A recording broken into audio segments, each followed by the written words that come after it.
Hola, yo soy Juan Isaac Alba Alfaro y este es mi proyecto final de estudio de casos de instituciones gubernamentales 4. Yo voy a hablar sobre el tema de la privatización en México. Transformación del Estado mexicano 1982 al 2000. El colapso del modelo estatista.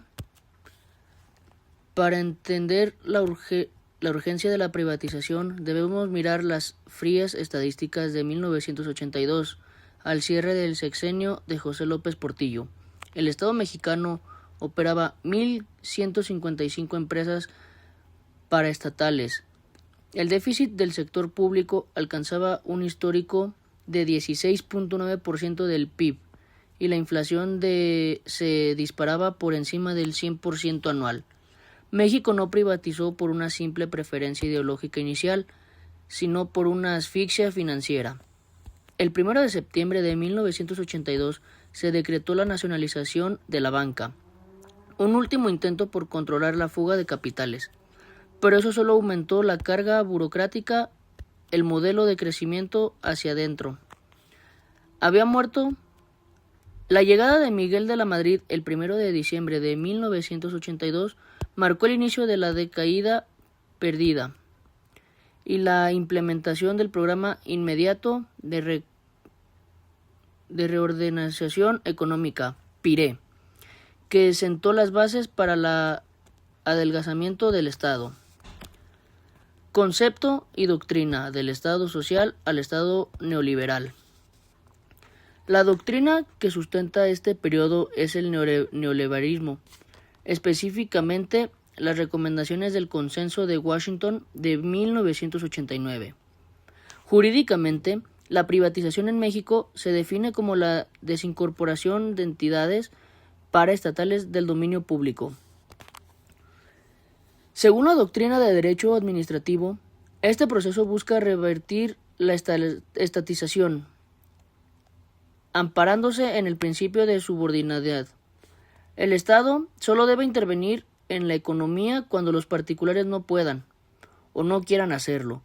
Un dato relevante es que, doctrinalmente, se buscaba pasar de un presupuesto basado en subsidios a empresas ineficientes, que en 1982 representaban casi el 12% del gasto público, a un presupuesto destinado a la infraestructura y el orden social.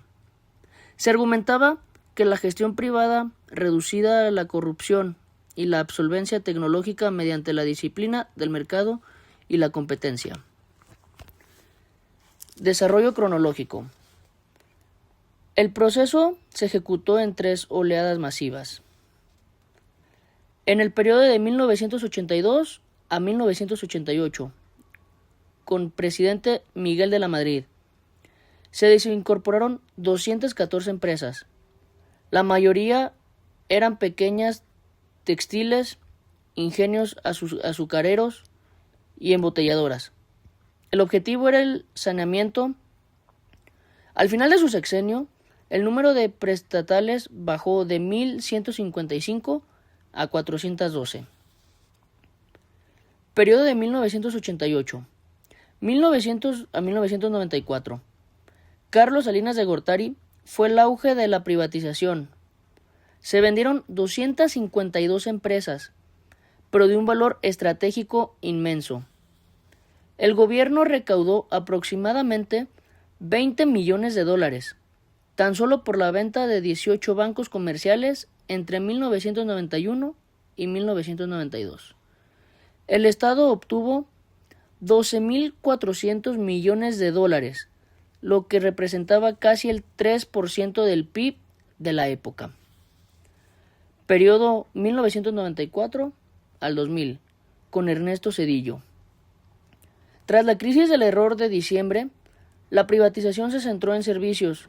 En 1995 se reformó la ley para prevenir las inversiones privadas en ferrocarriles, FNM, que en ese momento perdían $500 millones anuales en subsidios. Para el año 2000 quedaban menos de 200 empresas en manos del Estado. El marco jurídico de la reingeniería constitucional. El sujeto legal fue una serie de reformas quirúrgicas. Diciembre de 1982. Reforma los artículos 25, 26, 27 y 28. Se introdujo el concepto de planeación democrática y se delimitaron las áreas estratégicas. Junio de 1990. Se reformó el artículo 28 para eliminar el servicio de banca y crédito como área exclusiva del Estado. Esto permitió que el 27 de mayo de 1991 se iniciara la subasta de los bancos, empezando por Multibanco Mercantil de México. Ley Federal de las Entidades Paraestatales, 1986.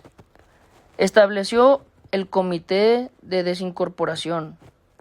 Un dato técnico fundamental es que el proceso jurídico se basaba en la licitación pública cerrada, donde el Estado elegía no necesariamente al que ofreciera más dinero, sino el que garantizara la viabilidad de la empresa, aunque en la práctica esto fue muy cuestionado. 1 de enero de 1994. Entrada en vigor del TLC-AN, que institucionalizó la apertura de sectores como la automotriz, químico y de servicios financieros a la inversión extranjera bajo capítulos de protección recíproca de inversiones. Casos emblemáticos y ejemplos de derecho. Telmex, diciembre de 1990. Se vendió el 51% de las acciones con derecho a voto al grupo Carso y socios extranjeros, Southwestern Bell y France Telecom, por $1.757.000 millones de dólares. Jurídicamente se firmó un título de concesión por 30 años, con exclusividad en larga distancia hasta 1996. Esto permitió que la densidad telefónica pasara de 6 líneas por cada 100 habitantes en 1990 a más de 12 en 1998. La banca. Se privatizaron 18 instituciones, las cuales una de ellas fueron Banamex, la cual fue vendido por $3.200.000. Otra de ellas fue Bancomer por $2.500.000 millones. Sin embargo, la falta de una ley de quiebras eficiente y de una supervisión rigurosa por parte de la Comisión Nacional Bancaria llevó al rescate del Fobaproa en 1995, cuyo costo alcanzó los 552.000 millones de pesos, equivalentes al 14% del PIB de ese año. Este ejemplo jurídico de cómo una privatización mal regulada puede terminar en una socialización de pérdidas. Conclusión y propuesta de reforma. Mi conclusión es: la era de la privatización redujo el gasto público en subsidios de un 12.7% del PIB en 1982 a menos del 2% en el año 2000. Logró una modernización tecnológica sin precedentes, pero ¿a qué costo? De crear monopolios privados que mantuvieron precios altos durante décadas. México llegó a tener las tarifas de telefonía a Internet más caras de la OCDE. Propuestas técnicas. Ley de competencia con dientes.